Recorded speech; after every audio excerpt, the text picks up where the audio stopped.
You have probably felt it too, that quiet unease in the middle of a perfectly good day. You are healthy, employed, maybe even complimented on your latest post or praised at work, but somewhere underneath a kind of emptiness, not despair, not even dissatisfaction, just a sense that something is missing, like you've been chasing a finish line that keeps moving, or maybe one that was never real to begin with. It is strange, isn't it? You do all the right things, you check the boxes, and yet the question lingers, is this it? We live in a world engineered to make us feel like something is always just out of reach. A little more money, a little more admiration, one more achievement, one more affirmation, one more thing to make you feel enough. But what if the problem isn't that we haven't found the right things, but that we've been measuring life by the wrong ones? That's the tension, the itch, the glitch in the matrix. And that's exactly where the Stoics started, not with success, not with serenity, but with a deeply uncomfortable claim. That almost everything we spend our lives chasing doesn't actually matter. Health indifferent, wealth indifferent, status, pleasure, even love indifferent. Not unimportant, not meaningless, but not good in the deepest, most essential sense. It sounds cold at first, detached, maybe even nihilistic, but the Stoics weren't turning away from life. They were doing something much harder, trying to live it without illusion. They believed that real fulfillment, the kind that doesn't evaporate when your bank account dips or your reputation falters, comes not from what you have, but who you are. Not the resume virtues, the eulogy ones. And they boiled it down to four: wisdom, courage, justice, temperance. Everything else, from luxury to hardship, was just the training ground. This idea wasn't theoretical for them. It was lived, often brutally. Think of Epictetus, born a slave, or Marcus Aurelius, emperor of the known world, writing in his journal at dawn about the tug-of-war between duty and fatigue. They came from opposite ends of the human experience, but they agreed on this one thing. Character is the only thing you can truly own. That is the core. That is the fire at the heart of Stoic ethics. Virtue, not in the moralistic sense, but as a kind of practiced excellence, is the only true good. And everything else, it's just context, fuel, challenge, noise. But let's zoom out, because it's easy to think, sure, that sounds noble, but isn't it outdated, unrealistic? Stoicism belonged to a world of togas and plagues, not push notifications and performance reviews. Yet here is the twist. Modern science, in particular positive psychology, has quietly come to a surprisingly stoic conclusion. When researchers like Martin Seligman and Christopher Peterson mapped out what makes life worth living, they didn't just ask people what made them happy. They studied what made them flourish. And what emerged? A taxonomy of character strengths. Things like integrity, self-control, gratitude, bravery, curiosity, eerily aligned with the Stoic virtues. They called them signature strengths, and when people used these strengths not for external rewards, but because they were part of who they wanted to be, their lives became more meaningful, more resilient, more whole. In other words, happiness wasn't something to be pursued directly. It was something that followed character, sound familiar. The Stoics called it Eudaimonia, often mistranslated as happiness, but really more like a state of inner alignment, a flourishing not of feeling, but of being, a life lived in harmony with your own values, regardless of what fortune throws your way. A life that cannot be broken by success or failure because it's not built on either. But here is where the ground starts to shift, because if you really accept that virtue is the only good, then the scoreboard changes. You stop asking, am I winning, and start asking, am I becoming? And that question, quietly, persistently, begins to rewire how you show up in the world. Let's pause here, because this isn't a pitch for moral purity. It's not about being a good person to earn cosmic brownie points. It's about reclaiming your own life from a culture that's constantly trying to sell it back to you. And maybe, just maybe, it starts by deciding that who you are matters more than what you get. Let's take this idea seriously for a second, that virtue, and virtue alone, is the only true good. It's easy to nod along in theory. Harder when your car breaks down, your boss overlooks you, or your social feed fills with people apparently living better, shinier lives. The real test of Stoic thought isn't in the classroom. It's in traffic, in disappointment, in betrayal, in boredom. Because here's the kicker: if only virtue matters, then everything else is just scenery, not irrelevant, but not defining. That means your job title is not your identity, your follower count is not your value, your comfort, your income, your reputation, they're not the scoreboard, you are. And that's liberating, but also terrifying, because it means there's nowhere to hide. There's a story fictional but plausible about a young Roman merchant, clever and ambitious. He builds a successful trading business, earns favor with the elite, accumulates wealth. But when a rival sabotages him, he loses everything: house, clients, status, overnight.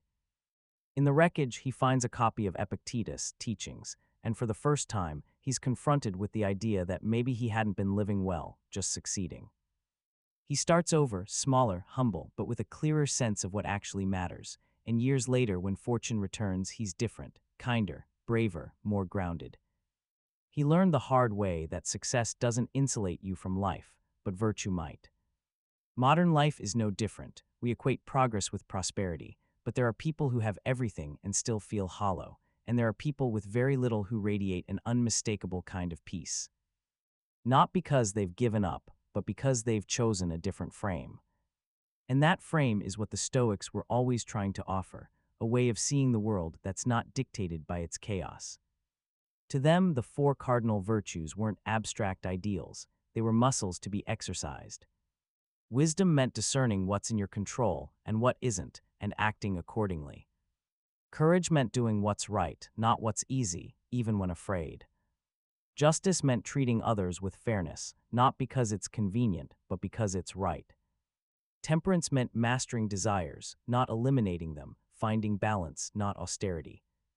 These weren't moral checkboxes, they were how you stayed intact in a world that never stopped shifting.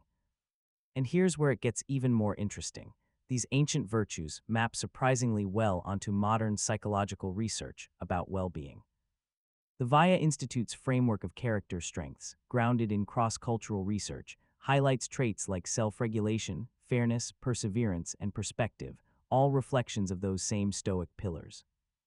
And the more people use their core strengths, the more they report a sense of meaning, vitality, and authenticity. So maybe the Stoics were onto something. Maybe the path to a good life doesn't run through pleasure or prestige, but through practice, through showing up as the kind of person you respect, regardless of how the world responds. But this isn't just a personal philosophy, it has social consequences. Because if character is the only true good, then we have to stop rewarding bad character wrapped in good marketing. We have to stop confusing charisma with courage, popularity with wisdom, visibility with virtue. It's not just about living well, it's about seeing clearly. And that is hard because modern culture is built to blur that line. It feeds our envy, monetizes our insecurity, and rewards surface over substance. The algorithm doesn't care about virtue, but you can. You can decide not once but daily that the goal isn't to feel good but to be good, and that difference, it's everything. It's the difference between reacting and responding, between impulse and intention, between chasing validation and cultivating self-respect. But here is the trick: it is not glamorous. Practicing virtue rarely comes with applause. It often looks like restraint, not boldness, kindness, not victory, silence, not spotlight. And yet, over time, it builds something sturdier than success. It builds you. That's why the Stoics weren't trying to escape the world. They were trying to engage with it, honestly, bravely, and without losing themselves in the noise. They didn't deny emotions, they just didn't let emotions drive the car. They didn't hate pleasure, they just refused to be ruled by it. They didn't fear loss, they just knew it was inevitable and chose to build their lives on something loss couldn't touch. And when you see that clearly, something shifts. Not all at once, but quietly, persistently. You begin to measure your days not by what you got, but by how you showed up, how you treated others, how you acted when no one was watching. Because that's the part of you that no one can take. And maybe, just maybe, that's enough, but let's not romanticize this. Living by virtue sounds noble until it costs you something: a promotion, a relationship, a comforting lie, and this is where most people quietly step off the path. Because character doesn't always pay, at least not in the ways we've been taught to measure payoff. There's no leaderboard for integrity, no viral video for restraint, no trending tab for the person who chose justice over convenience or wisdom over ego. And yet, those moments matter. There's a quiet kind of freedom in realizing you don't need the world to validate your values, you only need to live them. That's what the Stoics meant when they said, virtue is sufficient for happiness, not that life would be painless, but that it would be anchored. It's the difference between a house of cards and a foundation of stone. Both can look impressive until the storm hits, and storms always come. The Stoics weren't idealists. They expected hardship. They trained for it, not to eliminate suffering, but to prepare their inner citadel, the part of you that no misfortune can touch. Marcus Aurelius, in the thick of war and plague, wrote, "If you are pained by any external thing, it is not this thing that disturbs you, but your judgment about it. That's not denial, that's discipline." To step back from the chaos, examine your beliefs, and choose your response, that's real strength. And that's where the Stoic path quietly outperforms the modern one.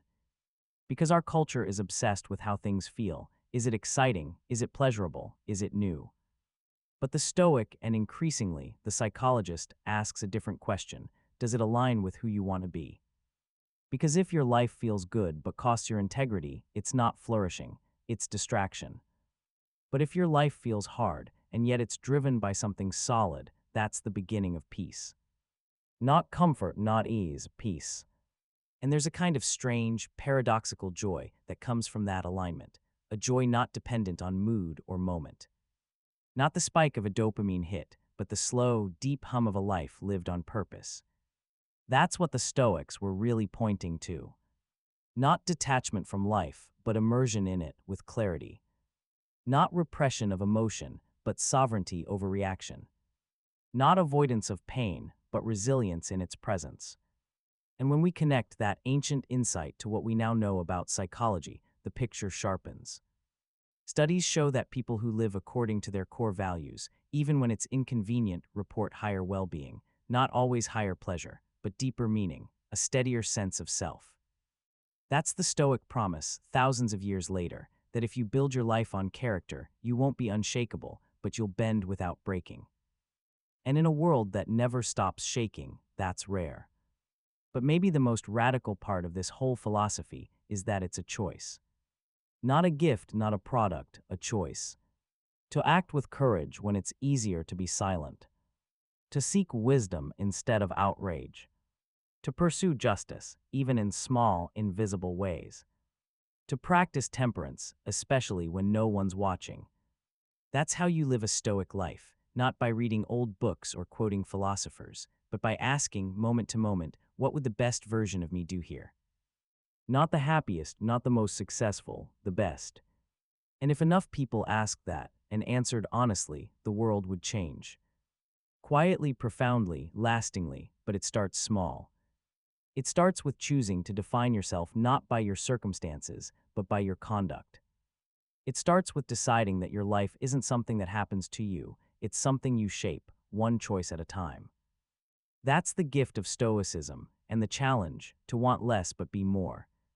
To measure yourself not by the highs and lows, but by the through line. To live not for the applause, but for the echo. So maybe the question we asked at the beginning, is this it, has an answer. Not in the form of a secret, or a hack, or a checklist, but in the form of a shift. From chasing the good life to becoming a good person. Not perfect, not pure, just better than yesterday. And if that's all you ever manage, that might be more than enough. If this resonated, stick around. Leave a thought, a disagreement, a moment this reminded you of, not because it helps the algorithm, but because it helps the conversation. And that's where real growth lives, not in content, but in connection. Thanks for watching, or more importantly, thanks for thinking. If this stayed with you, subscribe or share it, not for numbers, but to keep the conversation alive.